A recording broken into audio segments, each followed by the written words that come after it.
Hello বন্ধুরা, তোমরা সবাই কেমন আছো? অবশ্যই সবাই খুব ভালো আছো। দেখো, আমি একটা ভাইরাল প্রোডাক্ট, এটা তো এখন খুব ট্রেন্ডে আছে, আমিও একটা কিনলাম। ছেলে খুব বায়না করছিল। এই একটা ছোট্ট মিনি স্মল পিগি ব্যাংক মতো। এটা আমি অনলাইন থেকে নিয়েছি। দেখো, এবার এটা একটা জমাবো, দেখি, জানি না কত কী জমাতে পারবো। মা ছেলে মিলে চেষ্টা করব কিছু অ্যামাউন্ট জমানোর। ইচ্ছা আছে পুরোটা কমপ্লিট করার। দেখি কত দূর কী পারি। ছেলে তো ভীষণ এক্সাইটেড। ও আমাকে বলল, মা আমাকে পয়সা দাও, আমি এক্ষুনি রাখবো।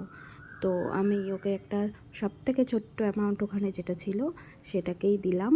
ও রাখলো এবং এবার ও ক্রস করবে, রোজ একটা করে রাখবে আর ক্রস করবে, এটাই ওর ইচ্ছে। তো দেখি আমরা কতটা কি জমাতে পারি আর কতটা জমালাম অবশ্যই সেটা তোমাদের সাথে শেয়ার করব যখন এটা পুরোটা ভর্তি হয়ে যাবে। Tata, bye bye.